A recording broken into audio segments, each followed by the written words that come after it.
nggak boleh kita menomorduakan ya dengan pengetahuan-pengetahuan yang lain karena memang itu pondasi bagi kita. Berapa banyak ideologi yang sebenarnya dulu menjadi yang digadang-gadang menjadi ideologi yang baik, ideologi yang sangat menjadi visioner, tapi hari ini tidak bisa diterapkan.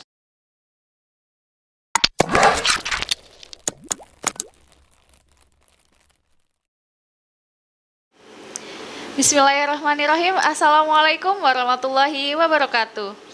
Kembali lagi di channel YouTube Islam Milenial bersama saya Amalia Nur Syabani. Saya pada kesempatan kali ini menjadi moderator podcast episode kali ini. Nah, kebetulan di depan saya sudah ada narasumber yang sangat Masya Allah ya, ilmunya sudah wah gitu lebih dari saya. Makanya saya undang untuk menjadi narasumber pada podcast kali ini. Langsung aja ya teman-teman, kita kenalan sama narasumber fenomenal. Silahkan Mas Apriyadi. Oke, assalamualaikum Mbak Amal ya. Sebenarnya bukan so fenomenal yang disampaikan oleh Mbak Amal tadi, masih orang yang biasa dan masih orang yang fakir. Tapi tadi karena diamanahin buat perkenalan ya teman-teman, perkenalkan nama aku Apriyadi, mahasiswa ilmu ekonomi Fakultas Ekonomi dan Bisnis di sini. Ya itu aja dulu ya perkenalannya, nanti sambil berjalan aja. Mahasiswa ekonomi semester 5 ya teman-teman. Kayaknya Apri juga sibuk di Uniras juga kan? Masih jadi residen? Alhamdulillah bukan residen sih Mbak Amal, iya. tepatnya jadi ASR di sana itu atau asisten senior residen. Kalau fungsinya sebenarnya sama, kalau misalnya kayak di beberapa pondok itu kayak semacam musyrifnya di sana. Oh, musyrifnya. Jadi masih asisten senior residen ya? Masih tahun depan senior residen ya? Wallahu a'lam bishawab. Sampai pembina. Waduh. Oke, itu tadi ya perkenalan singkat dari Mas Apriyadi. Kebetulan Mas Apriyadi ini juga orang yang memang belajar tentang keislaman. Jadi di ekonomi ini Mas Apri nggak cuma belajar tentang ekonomi ya, tapi juga memperdalam ilmu-ilmu agama gitu. Salah satunya mungkin dari Unires seperti itu ya Mas Apri. Iya. Kalau tadi ya karena memang sebenarnya ketika kita mempelajari tentang keagamaan itu bukan sekedar kita jurusannya apa atau kita siapa gitu, karena kan sebenarnya terutama dalam konteks keagamaan ya itu menjadi sesuatu hal yang kita butuhkan gitu. Terutama kita ketika kita mengakui kita adalah seorang muslim yang menghambakan kepada Tuhan yang satu yaitu Allah, kepada Rasul yang diutusnya yaitu Nabi Muhammad SAW, maka kita tidak hanya sekedar berkewajiban untuk mengakuinya secara lisan kan, tapi untuk mengimplementasikannya dari kekuatan hati dan juga perbuatan. Nah, yang mana tersebut juga harus ada pengetahuan yang bersamainya. Nah, jadi sebenarnya wajar-wajar aja dan sangat normal-normal aja. Baik itu kita mau jadi apa, kita jadi dokter, kita jadi seorang ekonom, kita seorang ahli hukum, kita menjadi seorang guru, ya tetap saja harus memahami dan terus-terus mempelajari yang namanya tentang nilai-nilai keislaman gitu sendiri pada diri kita, kayak gitu Mbak Amal. Oke. Belum masuk topik pembahasan saja sudah sangat menarik gitu ya obrolan kita pada episode kali ini. Oh ya, boleh diminum dulu Mas Apri? Mungkin nanti disambi ya, biar nggak aus gitu kalau kita ngobrol nanti. Endorse enggak ya? Okay. Nah, pas banget sama tema yang akan kita bahas pada episode kali ini, yaitu tentang menumbuhkan nilai keislaman pada diri seorang mahasiswa. Dan kebetulan juga Mas Apri ini kan juga seorang mahasiswa. Pasti nggak jauh-jauh lah topiknya dari keseharian Mas Apri ini. Nah, sebenarnya kenapa sih keislaman itu menjadi topik yang sangat penting untuk dibahas bagi Mas Apri? Oke ya, kenapa keislaman itu menjadi topik yang harus dibahas? Nah, kita bisa ngambil dua pandangan di sini. Pandangan yang pertama adalah ketika kita itu adalah seorang muslim itu sendiri. Nah, ketika kita dipertanyakan kenapa itu menjadi suatu hal yang menarik, ya karena memang harus kita pelajari dan harus kita bahas karena kita adalah orang yang mengakui dan menganut bahwasanya kita adalah bertuhan yang satu yaitu Allah itu sendiri dan berasul yang mana Rasul itu adalah Rasul yang kita bilang dan biasa kita sebut bahwasanya beliau membawa kita dari masa kegelapan ke masa yang pencerahan, yang mana ketika kita adalah seorang muslim, apalagi itu seorang mahasiswa dan mahasiswa yang muslim, nah maka kita harus berkewajiban mempelajari hal-hal yang tersebut. Karena apa? Kita adalah implementasi atau interpretasi dari segala hal pembawaan nilai keislaman seharusnya gitu loh. Kita menjadi duta-duta bagi mahasiswa itu sendiri, baik itu nanti di kalangan sesama muslim ataupun yang non muslim gitu. Kita adalah pencerminan dari nilai-nilai keislaman itu seharusnya gitu loh. Oke. Nah, tapi kalau misalnya kita berbicara dari perspektif yang berbeda, mengapa nilai keislaman menjadi hal yang menarik? Terus misalnya kita ngambil perspektif sebagai mahasiswa yang non muslim misalkan, karena ya hari ini kita walaupun misalkan dasar negara kita adalah sebuah Pancasila yang mana ada kebinekaan sebagai sebuah semboyannya, tidak bisa kita pungkiri dan tidak bisa kita ingkari bahwasanya segala bentuk pembiasaan, segala bentuk nilai-nilai yang ada dan kita berujukan pada jumlah penduduk yang hari ini ada di Indonesia, mana penduduk tersebut mayoritasnya adalah muslim itu sendiri. Nah, yang mana mengapa ini menjadi menarik kepada masyarakat non muslim untuk mempelajarinya, karena mereka akan berinteraksi kepada masyarakat muslim itu sendiri gitu loh. Nah, mana supaya tidak ada pandangan-pandangan yang salah paham terhadap nilai-nilai yang dibawakan dan tidak menyalahkan atau tidak memandang sesuatu itu menjadi sesuatu yang buruk, maka haruslah dikenalkan atau orang masyarakat terutama mahasiswa yang non muslim itu juga saya rasa dapat belajar gitu, untuk mengenalnya kayak gitu. Jadi memang apa ya, keislaman itu sendiri menjadi ya wajib, nggak boleh kita menomorduakan ya dengan pengetahuan-pengetahuan yang lain, karena memang itu pondasi bagi kita dan juga memang kita berada di negara yang mayoritasnya adalah muslim gitu. Nah, terus apa sih dampaknya ketika kita tidak memahami nilai-nilai keislaman atau bahkan kurang nilai keislaman pada diri kita? Nah, ya dampak mungkin yang paling ringan dan paling sederhananya ketika kita ditanya oleh tadi, misalkan kita mempunyai rekan yang non muslim misalkan, dampak ringannya ketika misalkan kita ditanya kamu kenapa sholat, kamu kenapa puasa, kita tidak bisa menjawabnya.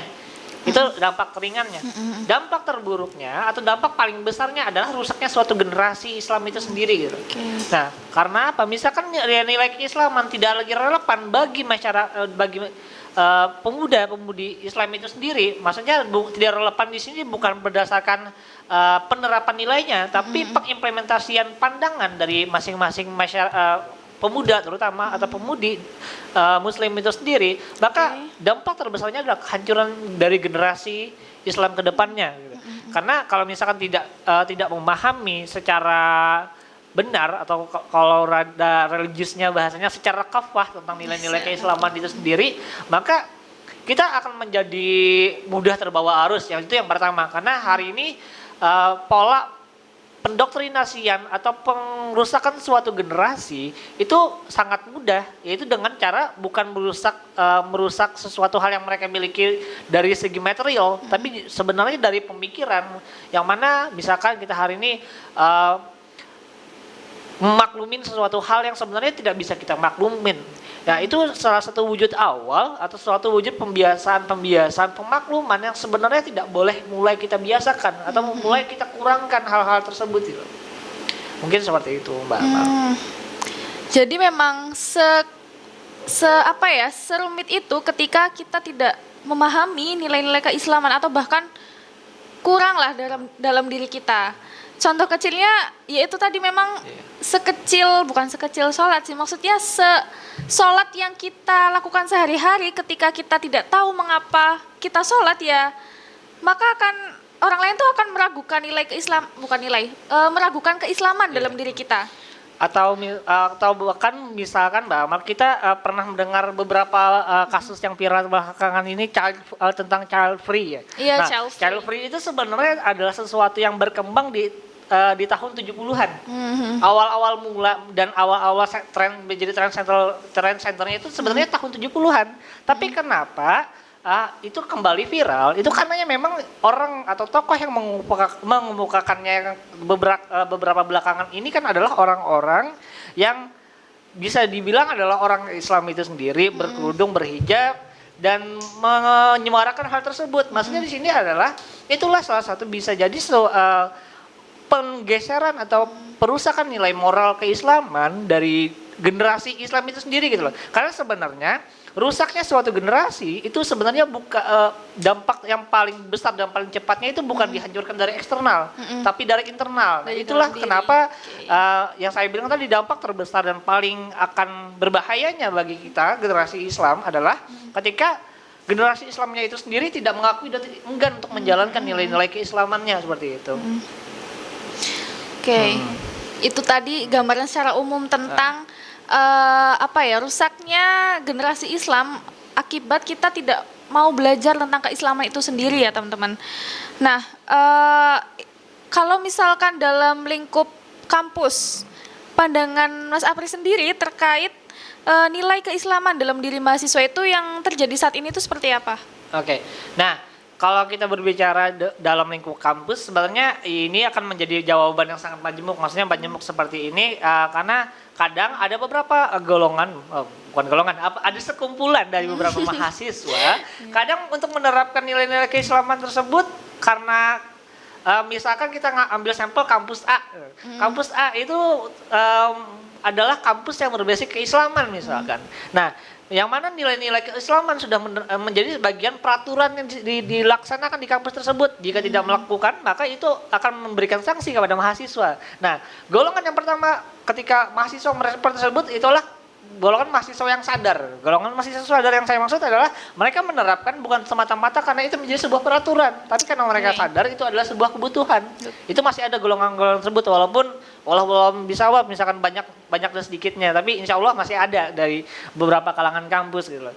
Nah, yang kedua adalah golongan orang-orang yang ingin menerapkan nilai-nilai tersebut hanya sekedar formalitas. Nah, maksudnya ini adalah golongan-golongan mahasiswa atau sekumpulan-sekumpulan mahasiswa yang biasanya menerapkan nilai-nilai keislaman hanya sebatas karena takut terkena sanksi. Misal di peraturan bahwasanya mahasiswa wajib sholat tepat waktu. Kalau tidak tepat waktu akan diberikan sanksi pengurangan IPK misalkan. Nah, ada orang-orang yang menerapkan melaksanakan sholat tersebut hanya sebatas karena takut IPK-nya kurang gitu. Itu adalah golongan-golongan yang melaksanakan hal tersebut karena merasa itu hanya sekedar jadi rasa takut mereka, maksudnya sekedar formalitas untuk diterapkan. Nah, tapi ada lagi nih golongan ketiga, golongan yang sangat-sangat berbahaya dan golongan ini kalau kita berkaca kondisi mahasiswa hari ini bisa jadi golongan yang sangat banyak gitu. Yaitu enggan untuk menerapkannya karena mereka sudah terdoktrinasi memiliki sebuah pandangan bosnya kita bebas melaksanakannya di kampus. Tugas kita di kampus hanya melaksanakan sebuah pendidikan dan mendapatkan keilmuan. Padahal tidak sekedar itu. Nah, yaitu orang-orang yang merasa mereka harus diberikan kebebasan untuk mengeksplorasikan dirinya, untuk mengekspresikan apapun yang mereka rasakan, apapun yang mereka ingin ketahui gitu loh. Padahal tidak sebatas itu, tidak semudah itu, bro, gitu kan. Karena kalau misalkan kita berkaca saja pada kalau misalkan biasanya kan orang-orang yang seperti itu rujukannya adalah teori kebebasan. Ingin hidup bebas, itu semuanya bebas. Padahal kalau misalkan kita pelajari lagi, kebebasan atau kemerdekaan itu sendiri, kebebasan seseorang atau kemerdekaan seseorang dibatasi oleh kemerdekaan atau kebebasan orang lain gitu loh. Maka ada poin pembatas, yaitu kebebasan yang lain gitu loh. Maka sebenarnya hari ini jangan sampai kebebasan tersebut, jangan sampai kemerdekaan tersebut yang menjadi sebuah pandangan, menjadi sesuatu yang membuat kita menjadi terbiasa gitu loh. Kembalilah kepada nilai-nilai keislaman gitu loh, agar mana kalau misalkan kita merujuk pembatasan tersebut adalah nilai-nilai yang lain, kadangkala kita lihat hari ini berapa banyak ideologi yang sebenarnya dulu menjadi yang digadang-gadang menjadi ideologi yang baik, ideologi yang sangat menjadi visioner, tapi hari ini tidak bisa diterapkan. Sedangkan poin dan nilai-nilai keislaman kalau kita kembali menyelaminya dan kembali kita berkaca terhadap nilai-nilai tersebut dari awal masa pewahyuan sampai hari ini, nilai-nilai keislaman masih sangat relevan. Terutama bagi orang-orang yang memperdalam dan mengetahui tentang bagaimana cara menerapkannya dengan benar dan tepat seperti itu. Sangat kompleks ya teman-teman. Tadi jawaban dari Mas Apri bahwasanya memang kondisi saat ini terbagi menjadi 3 golongan. Dan di kampus kita Universitas Muhammadiyah Yogyakarta ya Mas Apri, itu memang saya sadari memang terjadi golongan-golongan seperti itu. Karena memang di UMY juga menyediakan suatu kegiatan yang mana di dalamnya juga menanamkan nilai-nilai keislaman. Contohnya ketika dari awal masa ta'aruf, kemudian dilanjutkan dengan orientasi studi dasar Islam. Kemudian yang ketiga itu ada kuliah intensif al-Islam, Kiai. Nah, itu juga menjadi salah satu upaya bagaimana kampus bertanggung jawab atas nilai-nilai keislaman pada diri mahasiswa, seperti itu. Terus pertanyaan terakhir nih, nggak nyangka ya kita udah nyampe ujung obrolan. Biasanya terakhir nih yang paling susah nih biasanya sih ya. Oh iya. Tips-tips yang cocok untuk mahasiswa sekarang ini. Oke. Dalam meningkatkan nilai keislaman. Tips-tips ya bagi mahasiswa ya, sebenarnya ya karena saya masih mahasiswa berarti saya memberikan tips pada diri saya sendiri. Karena ya saya masih ada seperti yang saya bilang, saya masih mahasiswa yang fakir terhadap nilai-nilai keislaman yang belum secara kafah untuk menerapkannya. Cuman mungkin berdasarkan pesan dari seorang guru bahwasanya ketika kita ingin menerapkan nilai-nilai keislaman itu ada dua faktor yang harus kita perhatikan gitu. Yaitu faktor internal diri kita dan eksternal diri kita. Faktor internal diri kita adalah bahwasanya kita memandang atau kita harus menanamkan pada pemahaman diri kita bahwasanya nilai-nilai keislaman itu bukan sesuatu yang sekedar harus dijalanin, tapi itu menjadi sebuah kebutuhan yang memang harus kita terapkan gitu. Nah, beda halnya kalau kita harus, itu pasti ada unsur keterpaksaan kalau sekedar harus gitu. Tapi kalau kita memandang ini adalah sebuah kebutuhan di kita, misalkan tadi kita ingin menerapkan sholat, kita ingin berpuasa, ketika kita ingin berderma dalam bentuk apapun, itu adalah sebuah nilai yang menjadi kewajiban karena kita membutuhkannya gitu loh. Tapi kalau beda hal dengan harus tadi gitu loh. Itu yang pertama gitu, meluruskan pandangan kita, meluruskan niat kita gitu loh. Nah, yang kedua adalah bagaimana kesadaran kita bahwasanya kita harus dan ini terintegrasi dengan faktor yang kedua yang saya bilang tadi, itu faktor eksternal. Faktor eksternal di sini adalah yang pertama adalah yang berkaitan dengan diri kita secara langsung adalah bagaimana kita memilih-milih lingkungan. Nah, memilih-milih lingkungan di sini bukan berarti kita tidak ingin berteman dengan siapapun. Kita boleh berteman dengan siapapun, tapi ingatlah bahwa dan perhatikanlah bahwasanya apa yang hari ini kita amati, otak kita atau bahkan daya nalar kita bisa jadi secara langsung atau secara tidak langsung menangkap bahwasanya itu menjadi sebuah hal yang bisa kita menjadi kita terapkan gitu. Jadi pemilihan tentang lingkungan, pemilihan tentang trend center kita, bahkan pemilihan tentang idola kita, apakah idola kita itu adalah orang-orang yang menerapkan nilai keislaman atau hanya orang-orang yang pandai bernyanyi dan bergaya, itu juga bisa menjadi penanaman nilai keislaman kita sejauh mana itu loh. Apakah sejauh ini kita lebih mengidolakan intelektual muslim, pemikir-pemikir muslim, ustadz-ustadz yang bisa membawa pencerahan dan berkemajuan, atau lebih suka orang-orang yang menyanyi dan cuman beraksi di panggung. Nah, nah itu faktor eksternal yang pertama. Dan faktor eksternal yang kedua itu seperti halnya yang sudah disampaikan oleh Mbak Amal tadi, yaitu kita bisa mulai menerapkan suatu kebijakan bersama. Kebijakan bersama di sini adalah bagaimana lingkungan itu membangun sebuah kebiasaan, bisa jadi seperti hal yang dicontohkan tadi, itu kampus kita Universitas Muhammadiyah Jakarta membangun sebuah regulasi untuk menjadi sebuah pembiasaan.